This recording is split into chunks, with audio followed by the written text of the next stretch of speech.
founded on core values that resonate with Reverend Brown's national and international leadership, strategic ideas, and daily actions. We are an institution with strong commitments to social justice, rooted in the values of the Jewish community.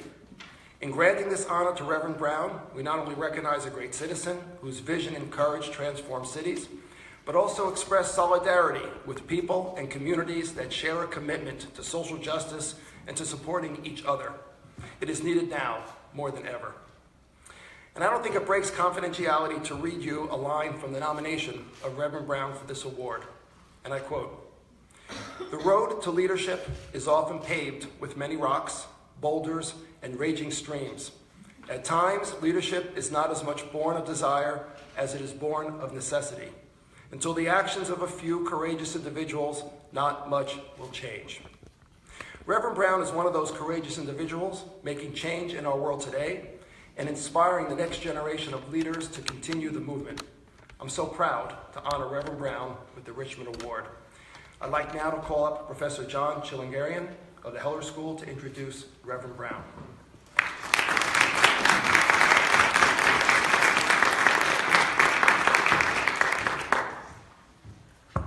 Well, as the Pope recently said, good afternoon.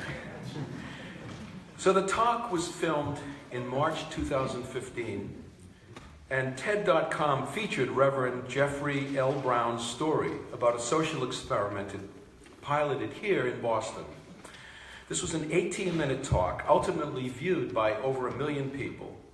It brought attention to a movement taking hold in cities across America, clergy going into vulnerable communities late at night and taking action that can reduce homicide rates and violent crimes.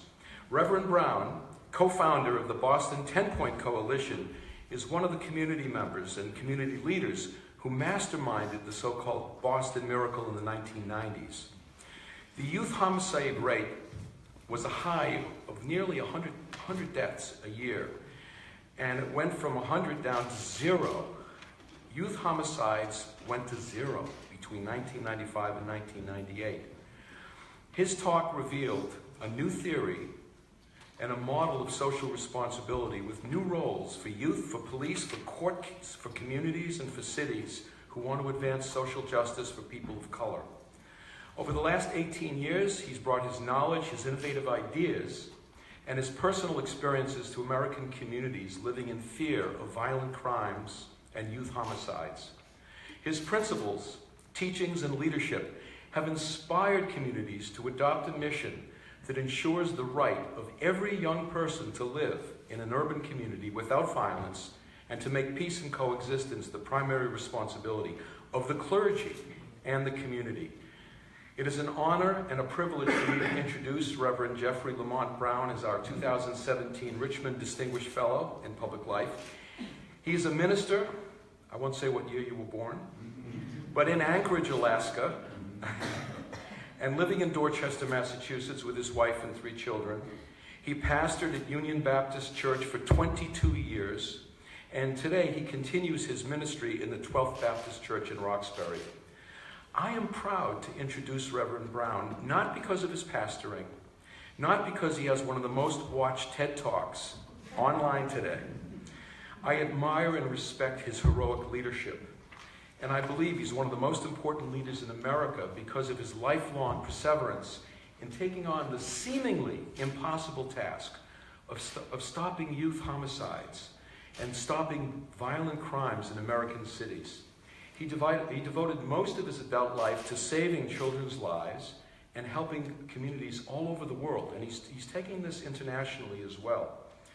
And he's trying to help the world to escape street gangs, violence, with one of the most coordinated efforts ever undertaken with youth homicides. Now, after obtaining a graduate degree from Indiana University, Reverend Brown graduated from Andover Newton Theological School. Now, by mistake, I once said Andover Newton Academy, so I kind of put him in prep school, I guess. And then he attended the PhD program at Harvard Divinity School. And in 1987, he left Harvard to become a full-time pastor at Union Baptist Church in Cambridge. Now, as a young pastor, he experienced how people in the community were increasingly becoming victims to violence the neighborhoods in Boston and Cambridge became the home base to dozens of crews and dozens of street gangs. Between 87 and 92, hundreds of youth ages 24 years old and under in metropolitan Boston were killed by gunfire. During this time, killings and violent crimes kind of became the norm. And a state representative invited Reverend Brown's community to talk about the issues, and she said, you know, the rise in crime is the result of a lost generation.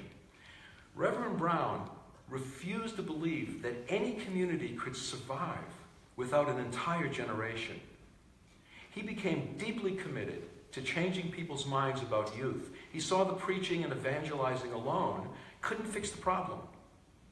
He discovered the best way to connect with the kids involved in the most violent crimes was by walking the neighborhood streets at night, hanging out with youth gangs, listening to understand their point of view. But his individual efforts weren't enough to stop the gangs, the guns, and the drugs. Then an event occurred, May 14, 1992. 14 gang members entered Morning Star Baptist Church in Boston during a funeral, beat and stabbed a rival gang member who had attended the church service.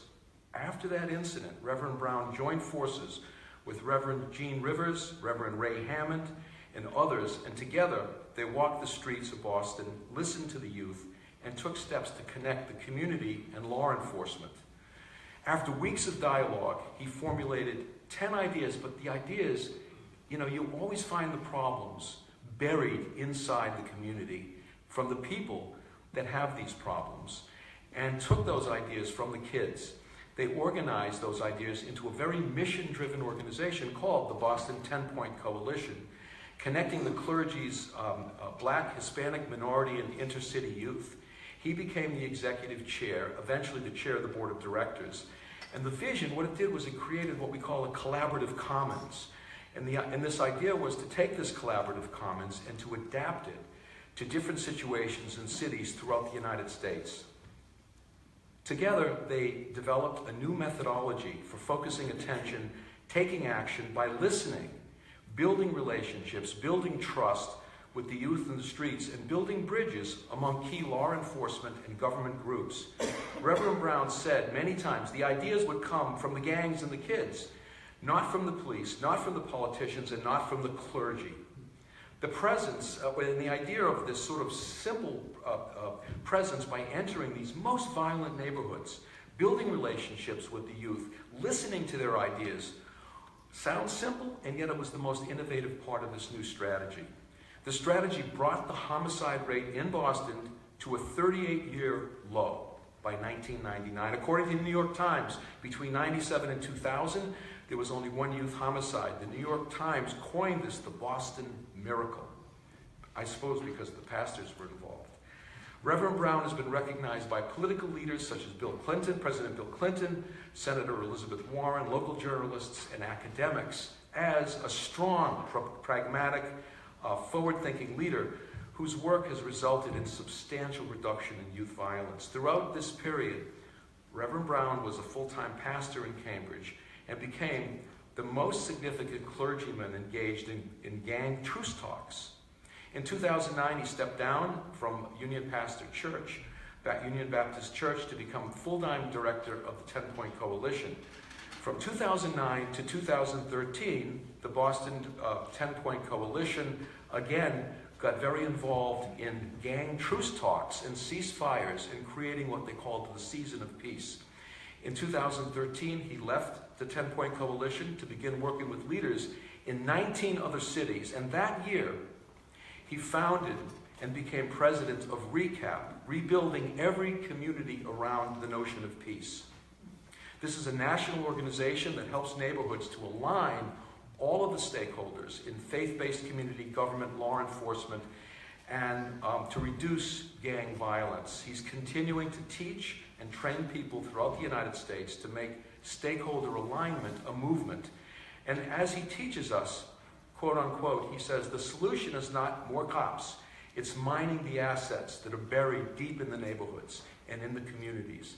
And to be able to do a lucid diagnosis of each of those situations in all of these cities. The Boston experiment and the hypotheses that emerge have been helping youth all over the world to escape gangs and escape violence. In the years that followed, Reverend Brown has helped many other major cities, Louisville, Kentucky, Milwaukee, Wisconsin, all of them adopting similar 10-point models, so sometimes 7-point models, as he was telling me yesterday. Reverend Brown also has worked internationally in Rio, Johannesburg, and Belfast. His efforts inspired similar projects around the United States where he teaches community mobilization, innovative methods to combat youth violence. He says, quote unquote, the only hope we have to help other cities is to tell the Boston story, teach some of the principles, and allow people to pick and think what's useful. He has the courage to walk into the most dangerous neighborhoods, to connect with gang members and wannabe youth at risk, and negotiate for peace. Reverend Brown's national leadership, his strategic ideas, his daily activities, his actions, has not only advanced social justice, but truly exemplify a dedication to improving American social life and opportunity for all. His record of accomplishment demonstrates a profound effect that deep listening, engagement, and alignment of diverse stakeholders can have on the quality of American community life. It is with great pleasure that I invite our president, Ron Liebowitz, to the podium, and it is with great pleasure that I also invite Reverend Jeffrey Brown to the podium.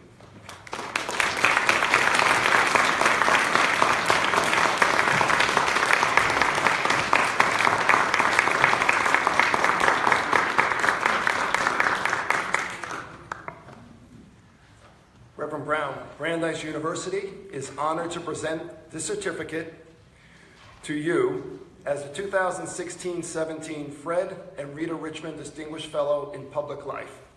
This is in recognition of your exemplary contributions to public life that have had a significant impact on improving American society, strengthening democratic institutions, advancing social justice, and increasing opportunities for all citizens to realize and share in the benefits of this nation. Congratulations.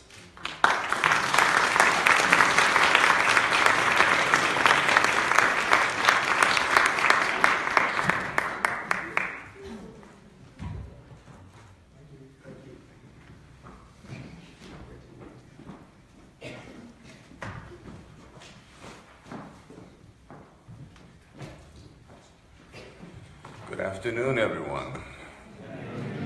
All right, let me try that again. Good afternoon, everyone. It is such a pleasure and honor to be standing before you this afternoon, to President Liebowitz, to Carol Sabitz, to the International Center for Ethics and Justice in Public Life, to the administration, the faculty, and the students of Brandeis University, to my friend Chris and Nancy Winship, who are also here in the front, and to my friend John Chilingerian. John, that introduction was longer than my speech, so. Definitely longer than the TED Talk, so I thank you for that wonderful introduction. I am stunned to stand before you and am very grateful to be chosen as this year's Richman Fellow. I've been the type of person who just generally puts his head down and does the work that needs to be done. And anytime someone makes the decision to honor me and honor my family in this way, it is just a humbling but very grateful moment for me. So I'd like to thank each and every one of you for that. I would like to tell my story. If you watch the TED Talk, you'll find that they only give you 18 minutes. And I'm a Baptist preacher. It takes me 15 minutes just to clear my throat. So if you will indulge me for just a few more minutes beyond that, I'd like to add some more insights into the story that I have given and have told, and hopefully upon hearing it, It will not only be inspiring, but may also help you in your leadership journey as you move and grow and come to the decision of what God has for you. So allow me to create this meta story beyond the story for those of you who heard the TED Talk. It is true that years ago, when I just graduated from Andover Newton Theological School and started pastoring Union Baptist Church in 1987 while also attending Harvard Divinity School. It's very true that my ambition was to be a megachurch pastor. I really wanted a 20,000 member church. I really wanted my own television ministry, and I really wanted my own clothing line.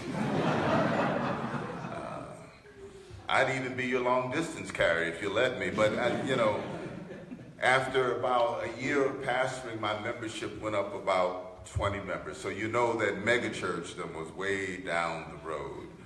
But it was another reason why I stayed at Union Baptist Church. Many of my colleagues were graduating from seminary and taking church and had the same church growth books and articles that I had, and decided to commit themselves to building this megachurch. But there was something happening in that process.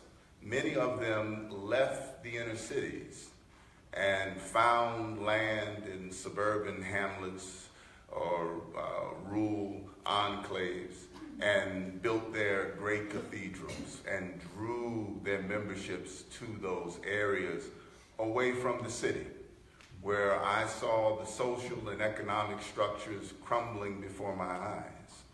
And I thought that that drain of talent and of energy and of economic power was wrong-headed, that we should not be going outside of the cities, but we should be coming into the cities and do all that we can to build them up. And then secondly, there was a phenomenon theologically that was happening that was very disturbing to me. They were latching on to what is now commonly called the prosperity gospel. And there were many of my colleagues who were delivering this new theological bent on the scriptures, and were building these great cathedrals, and were making a lot of money, but causing a great disparity between the haves and the have-nots in the process of that. And I thought that that was also wrong-headed. I thought that if we are going to really be the called ministers that our God tells us to be, then we need to concentrate on bringing everyone together and not using a merit system in order to judge the quality of a person's spirituality. Now, some of my friends are going to be angry that I said that, but I don't care.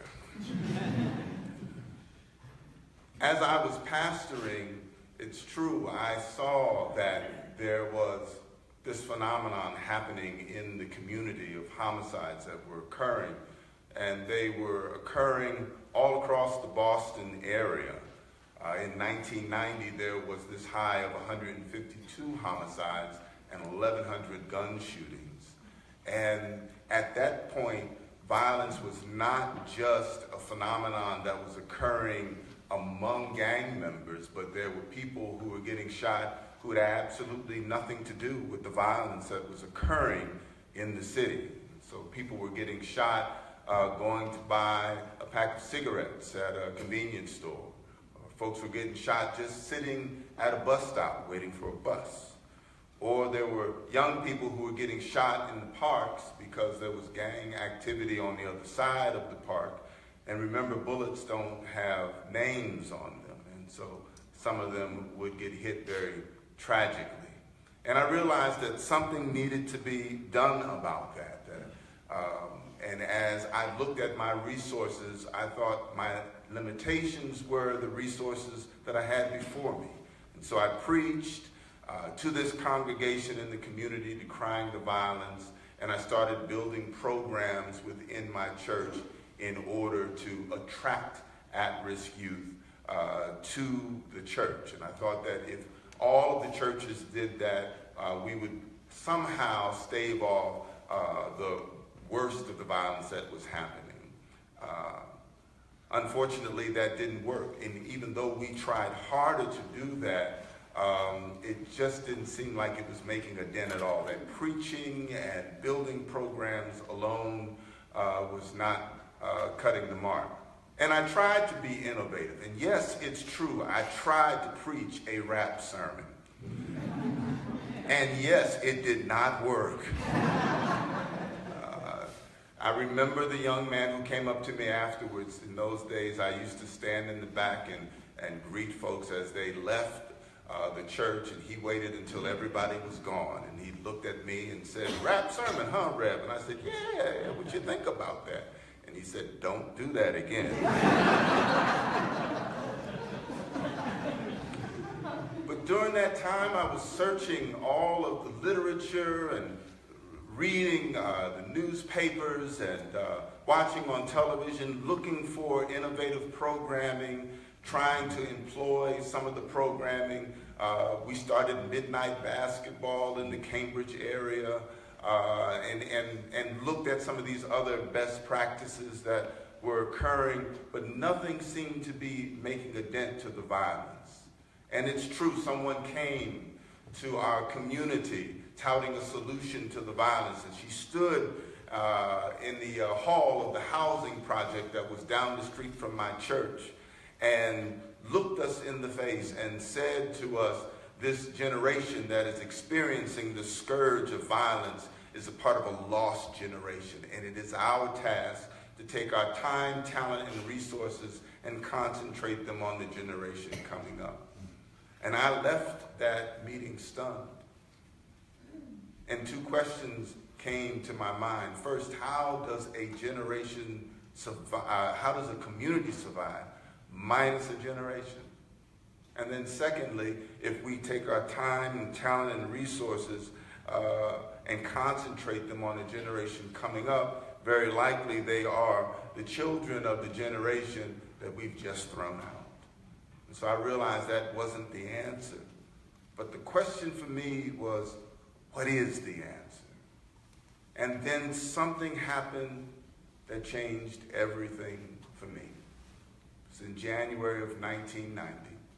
Jesse McKee was walking home to his home in the housing project down the street from my church. Rigoberto Carrion, his friend, was walking with him. They met up with a group of youth that we later identified as members of the Vamp Hill Kings, which was a Dorchester, Four Corners-based gang. And Jesse had a brand new leather coat on. And they wanted that coat and tried to take it from him. He fought them. Rigoberto fought them. And they both died. And as Jesse was running from the scene, mortally wounded, he was running in the direction of my church. And he died some 100, 150 yards away. And if he would have gotten to the church, it wouldn't have made any difference because the lights were out and nobody was home. And I realized at that point that it was a sign that was coming from me. And I've oftentimes talked about that moment in which I could not sleep thinking about a young man in desperate need of help. But if he would have come to the church, it wouldn't have made any difference because the church would not have been there for him. And I wrestled with the notion of these young people who were soon caught after this murder, doing this dastardly deed. They were caught by the police. And after that, realizing that they were only a few years younger than myself at the time. That there were people within my generation that were committing these acts. But the world that they lived in was completely different than the world that I was part of. And I realize now that that wrestling and that sleepless nights was really a part of another calling that God was moving me towards. Not pastoring and preaching, but to enter into this space, this field, realizing that all of the sermonizing that I did around community didn't make any difference if I didn't include in the community those people that we were cutting out of our definition of community. And those people were those on the street, gang members, drug dealers, anybody who was there. And as I saw this calling before me, I asked the question, why me? You know, I looked at the situation and I said, there must be somebody else who was better able to do this. There must be somebody who was eminently more qualified. I pastor a church, went to school. I didn't grow up in a gang. I wasn't involved in that. So why me? Why someone like me? As soon as that question came, the answer came just as quickly. Why me? Because I'm the one that can't sleep at night thinking about all of this. That I'm the one that's afraid, but when you enter into that space of fear, when you become what you have not yet mastered within yourself, you find something there. You find your authentic self. And there's always a voice that calls you to that largest or that larger space that encompasses your fear and allows you to operate within it. I'm often asked, you know, what is it about the work that you've done and the fear that you felt? Did it ever abate at all? And I have to honestly say no. When you go into Four Corners in Dorchester and you're out there at 11:35 or 12:05 or 1:20 at night, the fear doesn't abate. It doesn't go away. But you learn how to live with that fear. I was seeking peace, but I had to realize that the acquisition of that peace was not going to come easily. I believe Dietrich Bonhoeffer said, there is no way to peace along the path of safety, for peace must be dared. And so, as I started to walk in Cambridge and later on in Boston, it became clear to me that there was this part of doing this work that enables you to overpower or see through or overcome whatever fears that you may have in order to see the authenticity of the work and the authenticity of yourself. And that's what happened to me. I got into Boston through what happened in May of 1992 in the Morning Star incident where the young man was stabbed in the middle of that wake. And I have to incidentally say that there was a meeting of ministers who came together, over 350 clergy, and they talked very eloquently about how to deal with the violence, and they kept meeting and they kept talking and they kept meeting and they kept talking and they kept meeting and they kept talking. And during that process, I realized that something needed to be done. And I started to sit around Eugene Rivers and Ray Hammond and Gilbert Thompson and Hesse Harris and Susie Thomas and Nellie Yarborough and all of these other clergy who were coming to these meetings, Bob Fisher and Roland Robinson, and we all were sitting together because we all had this experience understanding that it was not enough to try to bring youth within the four walls of our sanctuary, that we had to come out of the four walls of our sanctuary and meet the youth where they were.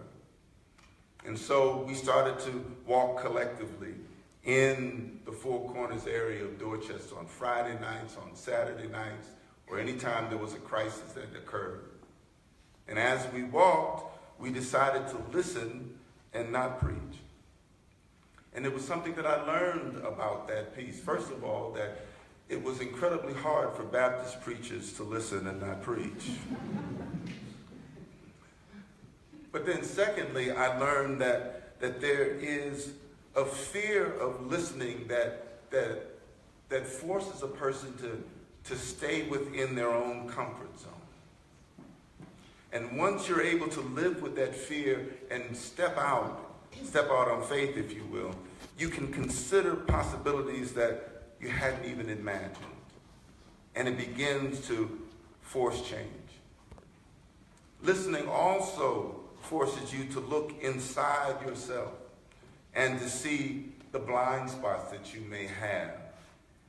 And I had a lot of blind spots. I had a lot of myths about what was happening out on the street that were quickly dispelled once I started walking the streets. A lot of the myths were around the youth themselves and about the streets. My perception of the streets was colored by the 11 o'clock news and popular culture, you know, the music and the movies and all of that. But as I started talking with the youth and they started talking with me and building relationships with me, all of that started to melt away. I remember one myth that I had was that I thought these youth were completely materialistic, that all they wanted was the money and the gear and the jewelry and all of that. But I found out that they were no more or no less materialistic than any of us in this room. That what they have are much limited options. I remember talking to one gang member. Back in those days, they used to have rings with their names on it in gold, and it would sort of go across their knuckles, and he had one of those. And we were at a point where we could challenge some of these youth, and so I walked up to him and I was like, why are you, why do you have this thing on your hand? I mean, you can't even bend your knuckles. I mean, what's going on there? And why do you have to wear it? He said, well, why are you getting on my case? Look at him. And he's looking at my friend, the Reverend Sam Wood. And Sam Wood had a ring on every one of his fingers, including his thumb. So I looked at Sam and said, man, get out of here, man. I'm trying to make a point with this man. No more, no less materialistic than any of us. Another myth that I had was that these youth are cold and heartless and all they wanted was to commit nefarious deeds. But I found out as I was talking with them that they were irrevocably human. And they were just like me in all of the emotions and in all of the struggle. And if you were in their situation, having to struggle and deal with life and death situations on a nightly basis, you might look the way they look too. Another myth that I had was that the last conversations that they would want to have with me would be God conversations. But I've had some of my most profound theological conversations, not in the hallowed halls of Harvard Divinity School, please don't tell them, but on the street corner at night at 1 a.m. I remember being in Ripley Park and going and talking to a number of youth who were there. They were dealing drugs in the park, and we were trying to get them to stop dealing drugs. And there was somebody who kept watch at the door. He was one of the hearts of the gang, and he carried a weapon, and if there was any trouble, they would go out and shoot. Anyway, when we would go in, he'd open up the door and let us in and let us out when we were done, and he would never speak to us, and we never spoke to him. But I remember one night as we were there talking, he moves from the door, and he grabs my friend, Bob Fisher, and he says, can I talk to you for a minute? And Bob says, sure, and they go off and start talking in the shadows there, and after a while he comes back, and we all say our goodbyes, and we leave out the door. He has gone back to the door to open it up, let us out. And as we all round the corner, we all grab Bob Fisher, and we said, man, you got to tell us what this kid said. Because, we figured him for a sure enough killer. Bob said, you never believe what he said. He said, you don't know me, you don't know anything about me, but I've been watching you guys, and I've got a question. He said, out of all the things that I've done in my life, I've seemed to have lost my conscience. Can you help me get my conscience back? You're 16 years old, you're walking with your boy, shots ring out, your boy gets hit, you watch the life drain out of him, you've got questions. Where is he going? Are we going to get out of this ever? Those kinds of questions we found that we could answer as clergy. And so the bonding between us was more than just mere social work, but it was really talking about the complete human being, both mind, body, and spirit.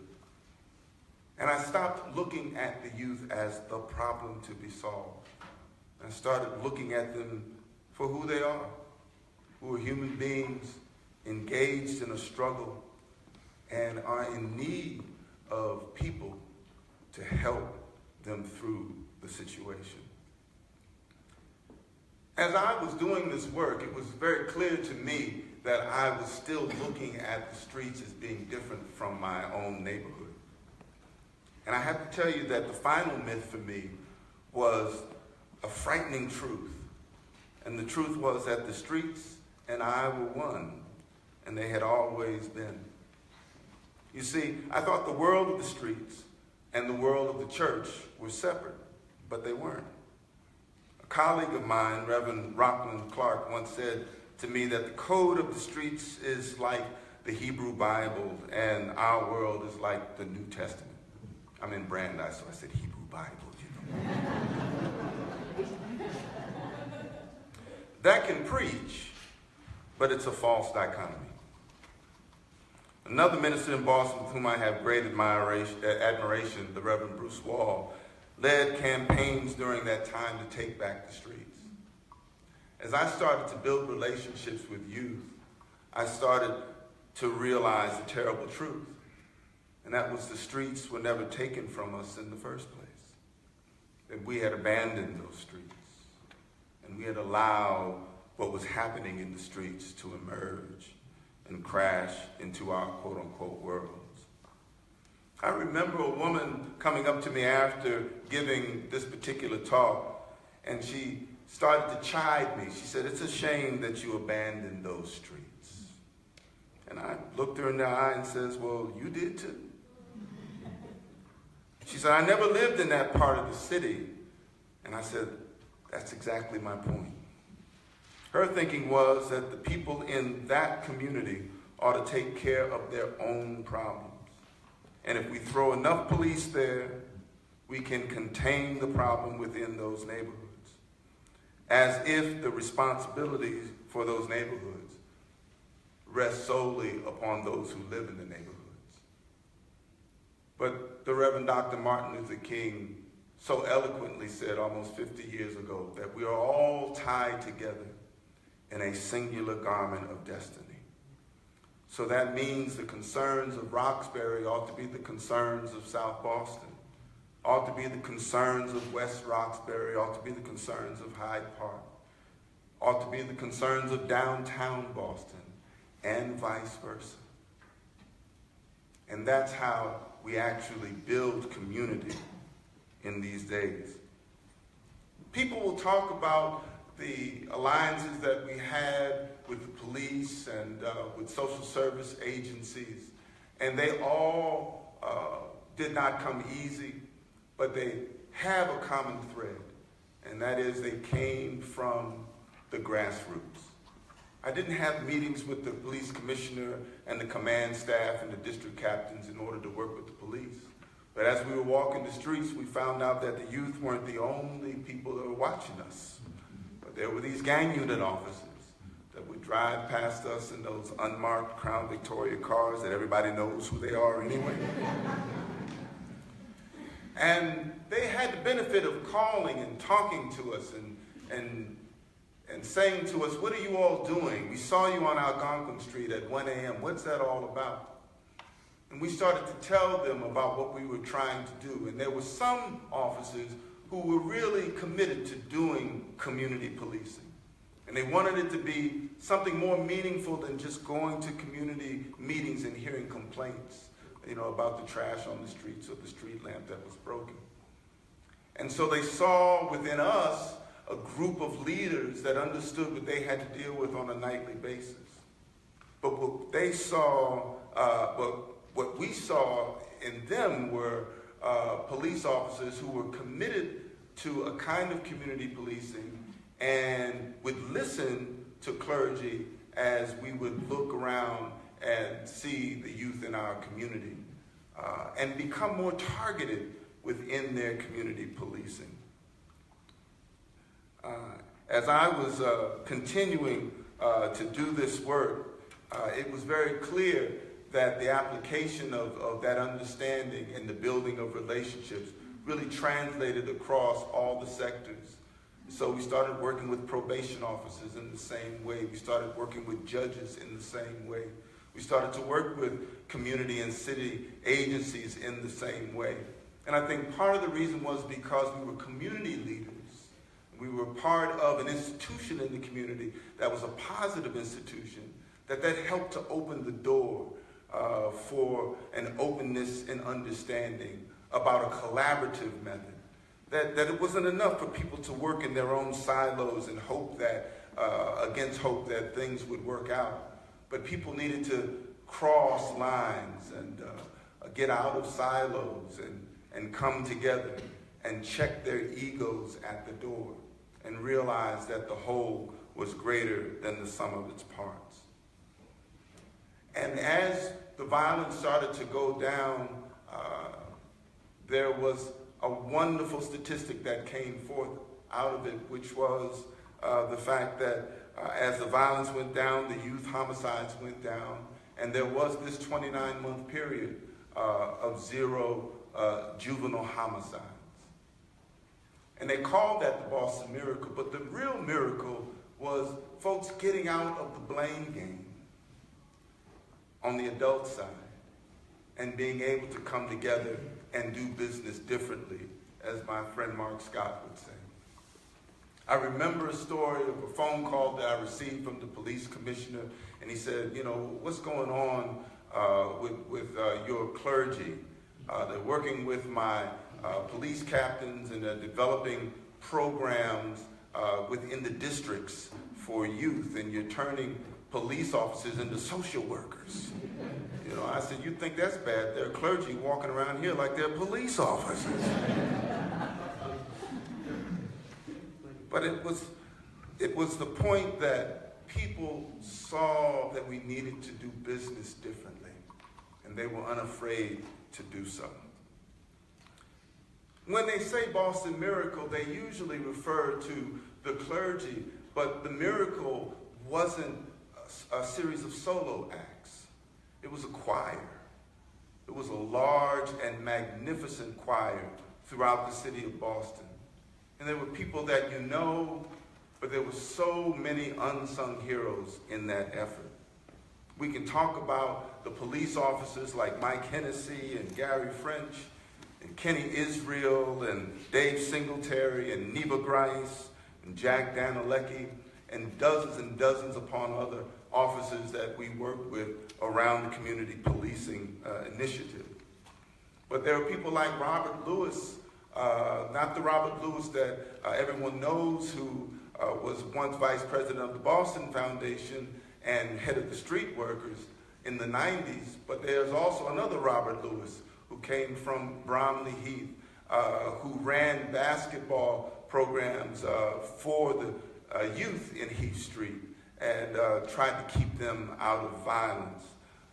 There's a woman on Stanwood Street who every holiday and in the summertime, and particularly around the time of her son's death, would call her son's old friends and bring them to her house, and she would have dinner for them, and they would sit around and talk, and she would encourage them to continue on that good pathway.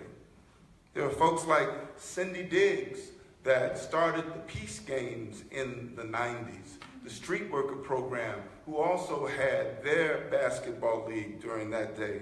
We know about Tina Cherry and the Louis D. Brown Peace Institute, and Mona Lisa Smith, who runs Mothers for Justice and Equality, but there are about a dozen women and mother survivors groups throughout the city of Boston that take care of women who are still enduring the trauma of the loss of their children. There are the Robinson brothers, there's Rufus Falk, and then on the academic side, there's Chris Winship, who did evaluations of the work that we did in the city of Boston, and Anthony Braga and Tracy Mears and Anthony Papachristos, and there are so many other folks who came together to look at what was happening in Boston and decided to do business differently. That was the real miracle. And I hope that when the real story about what happened in Boston occurs, that all of those names will be recognized. And finally, I wanted to say and talk about a story about our recent election. Now don't get nervous. But months before the November election occurred, I knew that Donald Trump was going to win the nomination and was going to win the presidency. I traveled across the country, and although I know what was being said in New England, when I would go to places like Texas and Alabama, and even the Midwest and the Chicagoland area, in Milwaukee and Minneapolis, I was hearing different kinds of stories. And when I would tell my friends, I'm not sure what's going to happen, they would chide me for being, unfaithful, to what was happening. And I said, I'm not being unfaithful, I'm being realistic. And then when he won, they would come to me and they said, how did you know? And I said, well, it's not because I'm, clairvoyant politically, but it's because I know the streets. And I know that the streets don't change. Let me explain that. There was a young man who was a part of a truce that I put together some years ago between two rival gangs, and there was a lot of blood and carnage and death between them. And this young man was named Jamal Norfleet. And I met and talked with Jamal and his sister and all their friends in Roxbury. And we were able to forge this truce. But Jamal himself began to change. And he said to himself, I can't do this anymore. I have to go out of this gang activity and start doing something that would enrich myself and enrich the community. And he had a great desire to give back in that way. But some 6 months after the truce was struck, not a shot fired between the groups, Jamal Norfleet was gunned down in his own neighborhood. And when we came together to talk about what happened, one of the gang members had this observation. He said, Jamal changed, but the streets didn't change. The change comes when the comfort of not changing becomes too costly. And when we look at what happens on the streets, there are people who are trying to change and make a difference. But those who like things the way they are also powerful. And that's why change is so risky. I think this is where King was going 50 years ago next month, when he stood before the nation, mounted the pulpit of the Riverside Church in New York City, and declared his opposition to the Vietnam War and mobilized his Poor People campaign. He was looking at the interconnected nature of humanity. And he realized that the only way we're going to survive is to do it together. But what we see are forces that are trying to move away from that. And so it's not so much Democrats versus Republicans, but it is really about the interconnected world versus nativism. And what we see can be seen all the way down to the street level. And the lesson that I've learned from that is that no matter what happens, we must always be a force that helps to drive people together, to listen, to have the courage to listen to those who may not have the same point of view as we have, and to constantly open ourselves up to find avenues by way in which we can come together. And that's how black clergy were able to work with cops. That's how clergy was able to work with youth on the streets. That's how change always happens. And I hope with this courage that you still believe in change and that you will have the courage to be a part of it. Thank you so much.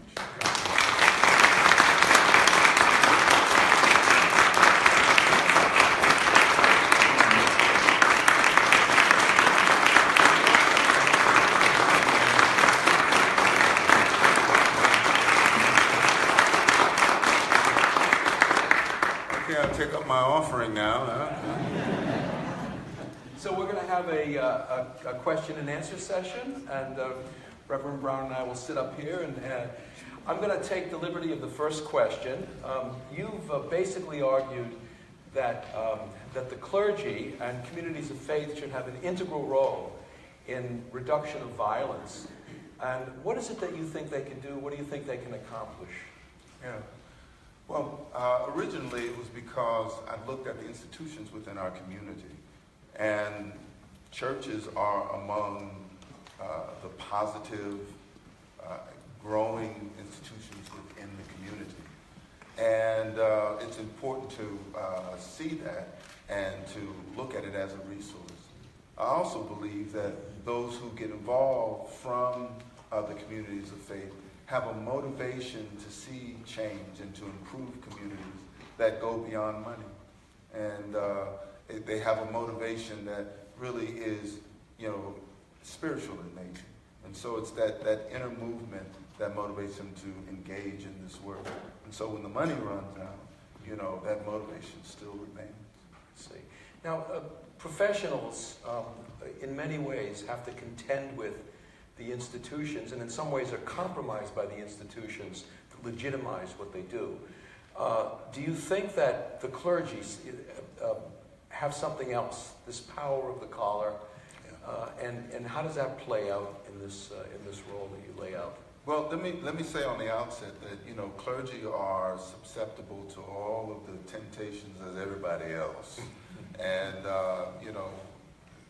there is not a dearth of clergy, that don't have large egos, and so you have to contend with that. But that said, there are in general leaders of faith who see the work that they do as a sacred trust, and because they see it like that, they have the tendency to continue doing it, beyond what anybody else does. And there is this, respect, in some level for some clergy. But I always warn clergy when they get out on the streets, you have to be careful.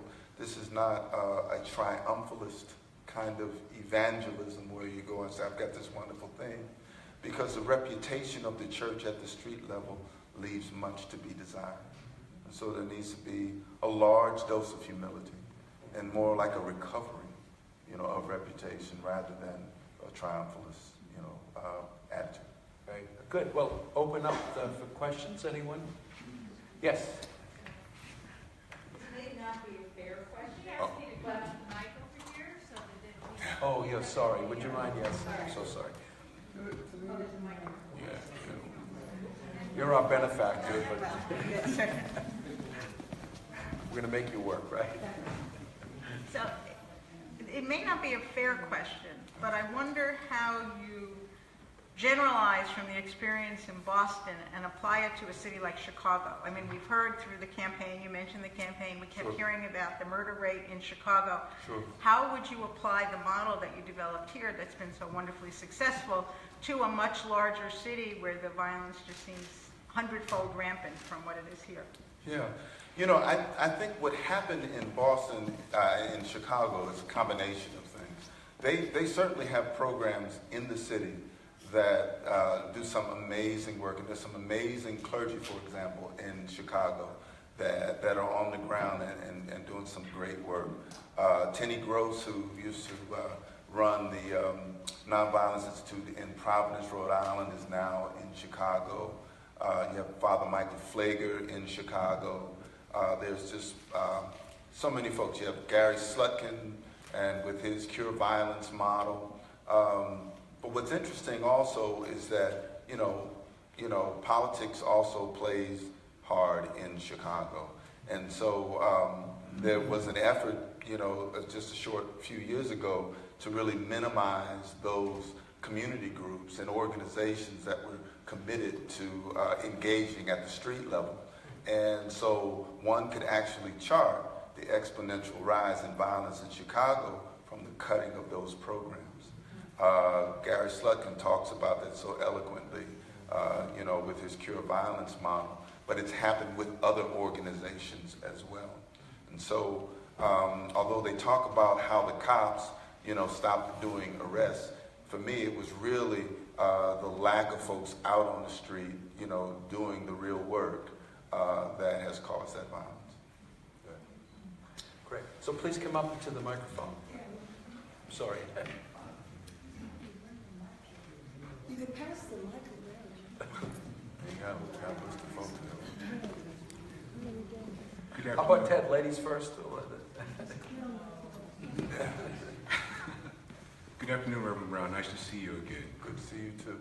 Ted Johnson from Heller School. I was there with you in many of those times back in the 90s. Recently, I've had an opportunity to talk to some different sides of the discussion. I was talking to a police chief this morning who was saying that police think that Black Lives Matter is a terrorist organization. And then at the same time, I was talking to a young man from Black Lives Matter last week who said, we have no use for police. They're an occupying force. It almost seems like the work isn't done. I'm just curious your thoughts. How do we move forward from that? Yes. Well, one of the things that I do know is that we have to move forward from that because, you know, that kind of dichotomy and separation really will eventually just become untenable. But that said, you know, Black Lives Matter has a point, and it's a very good point, which is if you're looking for, you know, effective work on the ground, there has to be a level of accountability for the conduct that occurs. And, you know, one always sees when officers are up for misconduct charges or issues that there is a concerted effort to try to minimize, you know, whatever actions that occur. And so, you know, I understand unions and you know, and their function, but it really sort of stokes the fire when you have police officers who will say, you know, our misconduct is really none of your business, but it's ours. So, and on the policing side, you know, community policing is really about listening and trying to understand the community. And so if, you know, and within our community, you know, we want, you know, some form of law and order. You know, if I'm in my house at 11:30 at night and somebody's breaking into my house, I'm not going to call E-Dog, you know, to deal with it. I'm going to call the police department. But what we want is fairness. We want police officers to treat people decently and to treat people fairly. And so you have people like Tracy Mears, who you know, and Andrew Papachristos, who are doing amazing work around procedural justice and, you know, the implicit bias and all of those things. And you know, that's modern policing for today. And so there are those cops who want that old way of doing things, but that old way is quickly going to pass, you know, despite what our current president may say. Thank you, Ted. With all respect, the image I think you're conveying is of a community, both in the streets and in the clergy and around town, that's all men. Most of the names you mentioned, most of the imagery is very masculine, very male. Can you talk about the mothers and the aunties and the sisters and the daughters and where they fit into your struggle? Sure. They actually are an intimate part of the struggle. I know you can do it, you just... Yeah. Okay, I'll do it now. I heard a few women's names. Yeah. No. But I did mention, clergy, pastors who are female, who were an intimate part of what we were doing. Talked about, Tina Cherry and Mona Lisa Smith and all of the many groups of folks. But even as we are talking about what's happening on the streets, you have to work with both young men and young women. Young women are as involved with the violence as young men. They're just involved in different ways. And so it's important to understand what those differences are and to be able to, move towards, how to deal with that. A lot of the most effective work I've seen around young women actually involves around high school and middle school, because the young women tend to stay in school longer than the young men. So it's an opportunity to be able to, to work with that. So absolutely, it's everybody. Reverend Brown, thank you for your talk. I actually had an opportunity to watch a TED Talk earlier. Okay. So I'll just speak up. No, I like your deep voice. Oh, thank you. Yeah, I can't do this. So I'm an epidemiologist by training, so I work with the Department of Youth Services. So Peter Forbes allowed me to come out, and he wanted to extend his greetings. And what I try to do is use epidemiological models to address violence as a virus. And I know Gary Slutkin out of Chicago uses a lot of that. And in Boston, we have a very interesting dynamic, right? Because Boston itself is a very small city. And the greater Boston area is a predominantly minority area. The power structure doesn't reflect that. But in cities like Dorchester, South Boston, Mattapan, if you're addressing it as a virus, the way we address viruses is we isolate and we contain. Those areas are already isolated and contained. So there's this huge intergenerational gap between the younger generation and how they view the clergy, where they feel excluded. So how do you not further sort of exacerbate that issue so they don't feel more isolated than they already are, to allow these models to be effective for this younger generation?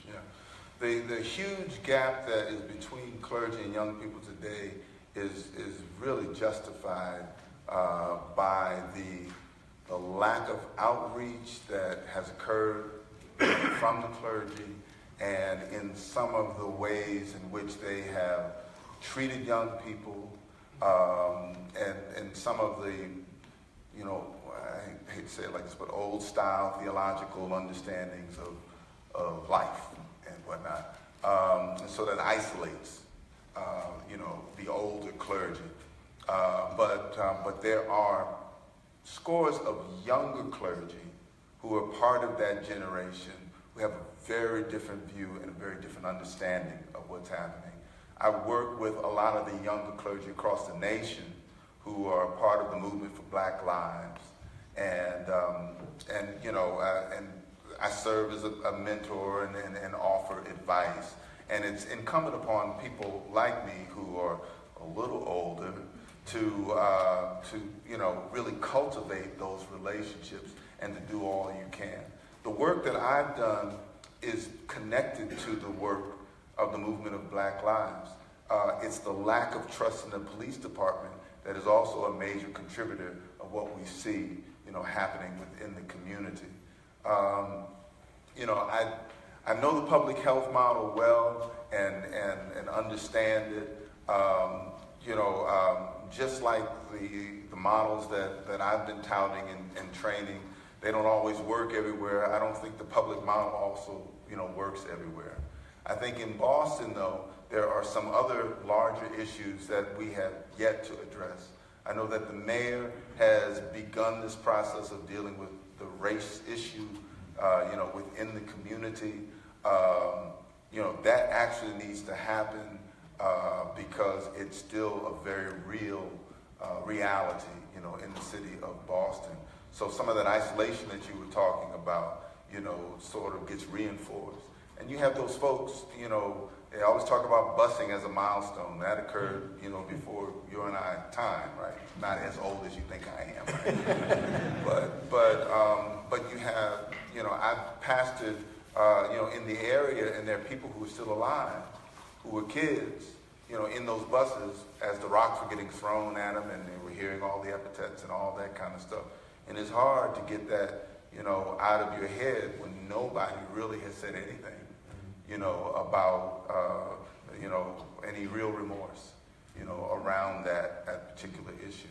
So, so young people understand that now,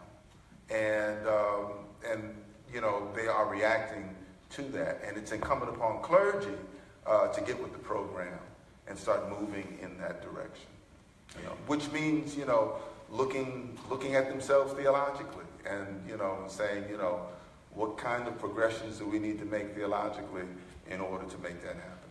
Can I just say I'm very intrigued by what you just said and the work that you do. I'm from the Heller School, and we might love to have you come and give a lecture on this epidemiological model.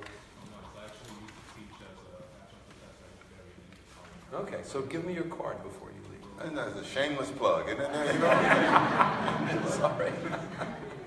Excuse me. Hi, thank you. First, just thank you so much for your story and for your work. It was just incredibly beautiful and moving.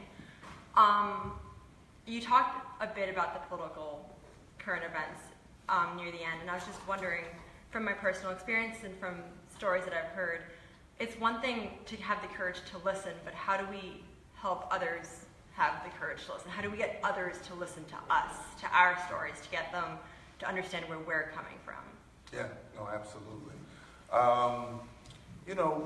Part of what needs to occur is an acknowledgement of what we are seeing and what we are understanding. A lot of times we think, as we engage with folks that may have a different point of view or not like us, that we're contributing something to sort of bring them along, some continuum. But we don't realize that we might ourselves have blind spots around, perception of who we're talking to and where they're coming from. For me, it was with the youth out on the streets and some of the myths that I had about them that were dispelled and engaging that conversation. And then coming to the realization that, that there was a lot for me to learn as well as, to share, with folks. And so what were the things that I needed to learn? So that's one portion of it. The other portion of it is that, a keen understanding of the worldview, that folks live in. When I was in Fort Worth, Texas, when I first got an indication that this guy that I watched on The Apprentice may actually be president of the United States, I decided to walk into, I saw this group of white men sitting in a circle in a shop. I didn't realize it was a cigar shop, right? So I walked in, all the smoke, But I was like, let me just sit down and see if, And I sat down, and at first it was a little uncomfortable, and I figured because they didn't know me or anything like that. But then we started engaging in conversation. I really wanted to know, what they felt about the political election and who they were, for. And eventually I found out that 9 of the 10 were supporting Trump and only 1 supporting Ted Cruz, even though Cruz was the senator, out of Texas and whatnot. But I also got an idea of, their jobs, and 4 of them had lost their jobs. And, where one was struggling to retrain himself, and he was trying to understand the computer programming, and he was there to talk to someone who could help him with that. But they were struggling with the house, and he didn't know whether he was going to be able to keep it or not. But I got to understand the interior of their stories, which began to help me to understand, you know, the motivation behind why they would vote for somebody, you know, like Donald Trump. And I also reminded people, you know, Bernie Sanders was on the opposite side of the political spectrum, but it was that same sort of point of view, you know, that people were beginning to hang on to. And he nearly, you know, got the Democratic nomination. So it was just trying to get me to understand, you know, that interior point of view. You know, a year and a half ago, we had a conversation, and he told me this, because when we teach strategy, we say, when you're at a baseball game or a soccer game, do you watch the game with a scoreboard? And, you know, the lesson is you watch the game, you understand who the stakeholders are. But in the political election, Reverend Brown said to me, you're watching the scoreboard. You're not watching the game. I'm watching the game. And I can tell you that there are things afoot that we don't understand that the news isn't reporting. And that was really a powerful insight for me. In many ways, you just answered my question, but I have a sort of a follow-up add-on anyway. So there's this question of free speech that's really big now, especially at colleges and universities. At Brandeis, we have a task force devoted to figuring out what campus free speech policy really should be. And, you know, there's some arguments that about hate speech, that, you know, at a certain level, speech becomes so hateful against a group that, you know, we have to shut down that speech. So I'm curious if you think that the courage to listen, how that works with hate speech. Are you necessarily a libertarian on that issue? You know, there's arguments that... never call me a libertarian. Well, yeah, a free speech libertarian. As I got you. I right. got you. So, let me answer with a story. You know, back in the 90s, there was this gentleman by the name of John DiIulio, who wrote this book, wrote this article in, I can't remember the name of the magazine, but it was called, was it The Atlantic? Okay. The Coming of the Super Predators, right? And it was a pretty incendiary article, and it really, you know, pissed a lot of us off. I don't know if I should say piss, sorry, but it's fine.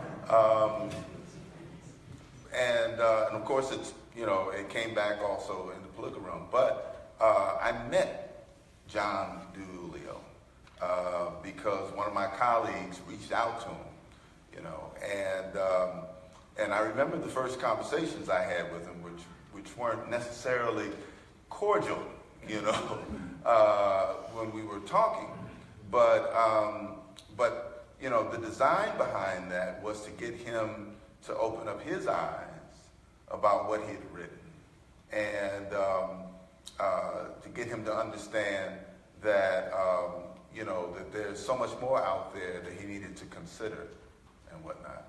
I wasn't necessarily happy about having that conversation with him. You know, but I didn't, you know, my colleague invited him, so I said, let me listen to what he has to say. And if you look at his writings after, you know, that interaction, it started to migrate away, you know, from that incendiary point of view. And so for me, it was, you know, a level of courage to be able to look beyond whatever, you know, stereotypes or ambitions that I may have had, to actually listen and hear and to be able to talk, right? So on campuses, you have, you know, folks who come when they have provocative points of view, and you can choose to hear them or not to hear them. But I do think that when you don't listen to other points of view, you allow those points of view to fester and explode. You know, that's what happened in the inner cities. And it took just one spark, the death of Michael Brown. And then the next thing you know, you have explosions all across the community, highlighting, you know, what the police were doing to folks of color in the inner cities. So. Thank you. Yep. So I thought it was really nice to hear about your work as an example of how religion can be used to reduce violence. But I was just wondering, speaking as a Muslim, one of the challenges that my religion faces at this time is that there's this supposed connection to violence with Islam as a religion. And I was wondering what your thoughts were about this potential that religion has as being used for both good and bad at the same time, and if the kind of model that you're describing could be transferred to society where the clergy isn't viewed as respectfully as it is here, and and if the work that you're describing has to rely on a shared religion, or can it be accomplished by any substitute for clergy like teachers or And could you also describe the work that you're doing internationally? There's a lot of questions. So let me try to answer as many of them as I can remember, okay? Working with Muslim groups, we've done that over the years, and folks are, talking about the violence within Islam, but, there's violence within Christianity, there's violence, throughout the scriptures. There are people who have used Christianity for nefarious and evil means. History is replete of that. So, for me, it's not about, the books is what you do with those books. So it's important to understand that. I think, for this work, I think in terms of reducing violence, I believe in a collaborative model with a strong community component. I think clergy could be a strong force within that, because there's a history of that, at least within the African American community. You think about the civil rights movement and how the churches were an integral part of that. But I don't think that they're the only force that should be used. I also think they're important because among the roots of violence that you think of, the social roots, the economic roots, maybe the judicial roots, there are also moral and spiritual roots as well. And so addressing that, I think, becomes really important. And I've worked in other countries. I've worked with groups who've done this work in other countries, and they're not always Christian countries. And so you have folks who, actively get involved, from their faith stance. So Buddhist priests, for example, have gotten involved, and of course Muslim clerics, and et cetera. And we can talk offline. I can tell you more. Okay. Thank you. Yes. First of all, I want to say thank you for your talk. And I feel it's an honor and a privilege for me to be here because I was invited by Miss Florence Graves from the Schuster Institute, the director, who is working on my son's case, who's been incarcerated for 23 years, wrongfully convicted. In the 90s, you mentioned that that's when he was confiscated, brought in. And I appreciate the fact that you're a strong. The reason why I'm up here also is because there was a lady that just was up here a little while ago about the mothers of the women. And mothers and women, we've always been the ones that have been, and to me, at least in our community, the ones that have been fighting. It was the men that went there. And I appreciate now that you, as a strong black man, are there. And please bring others, even those that have been incarcerated, that are out now, and that are strong. They need to be out here too, with you guys, to help our youth. Because they've had experience out in the streets, and they know what's happening, and they know how to talk to our youth too. That's true. Because they need it. It's the boys, it's the males that really need it. And girls too, don't get me wrong. Because girls need male figures too, and that's something that we didn't grow up with. That's true. And I'm one of them. Okay? So the thing is about what our community, and a lot of people don't know this, is that we didn't have strong role models. So therefore, we didn't grow up with certain morals and things that we could look at. Because we had things on TV that didn't even relate to us. Okay? And so they were like fantasies to us. And so, yeah, we grew up not in realisticness. But so I'm saying to you, Reverend, and I thank you so much for you and the others, to please keep up doing this and include, if you can, the other black males that even though they may not have been role models, but they are now. Yep. To include that. Could you consider that? It's already happening now. Thank you, because we do need that. And I'm a strong advocate for it.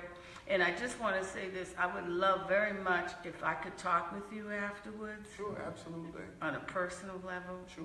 Thank you very much. I want to thank you for telling us that story. And I wanted to also say to you that, in this work, you have folks who have been incarcerated, who are out, and who are giving back to the community, in this way.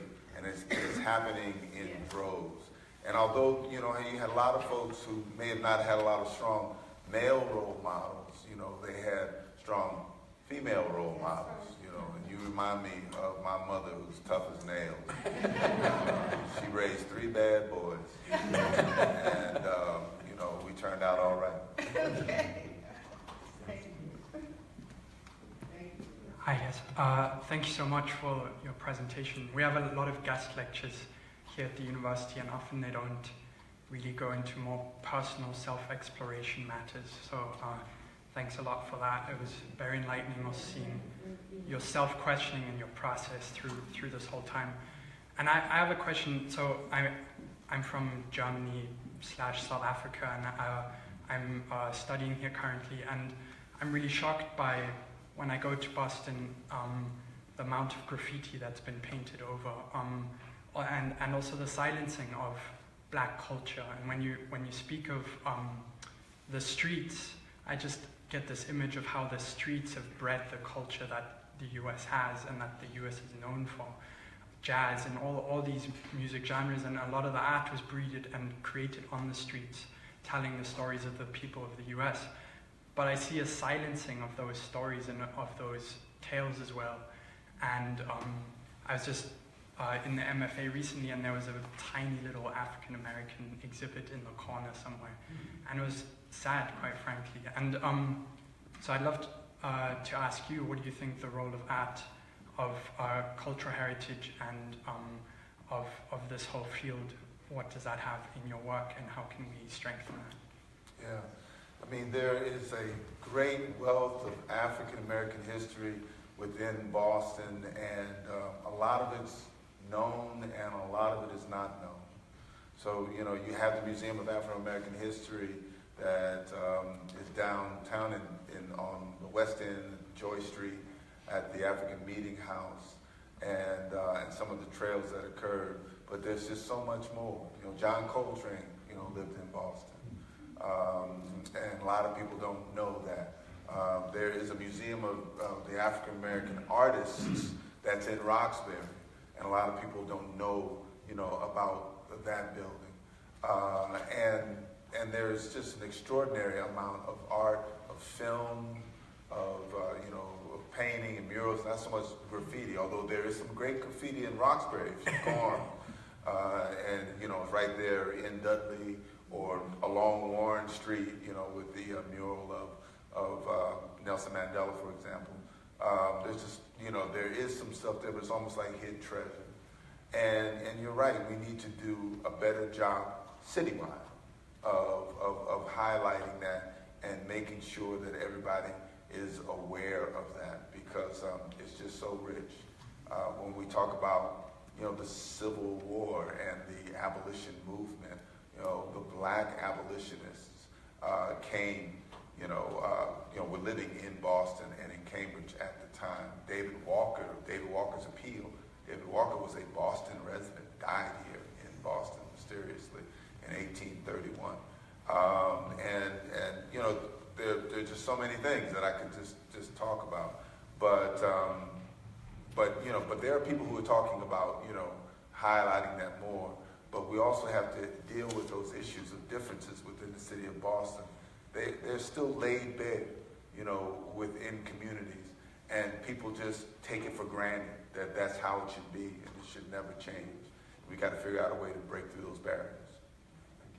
So as a final reflection, Reverend Brown, you know, I'm from the Heller School, and our mission is knowledge advancing social justice. Our students take this very seriously. Our undergraduates know that the core value at Brandeis is social justice. And so for the young activists, do you have any thoughts or advice for them that really care about making a better world? Yeah, I would say it's, you know, you're my future. You know, when because I'm older, you know, and when I get even older, you all are supposed to be guiding and leading society and the changes within society. So whatever I can do to help that future, I will do. And we need you. I'm so very proud of all of the young activists, particularly those who are in the movement of Black Lives. But there's so many young activists in Boston now who have, you know, awakened and are on their way. And I've been in touch and have helped many of them. And it's my hope that that we see that come alive. I really feel that all the work that I did and have done and continue to do helps to lay the groundwork for that work to occur.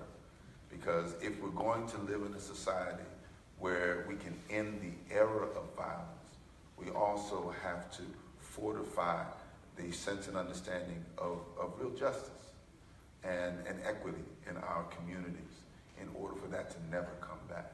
And so we need these young people to continue on this pathway and, you know, find new ways to live together. Okay. Well, I want to thank Reverend Brown for this Richman Distinguished Lecture.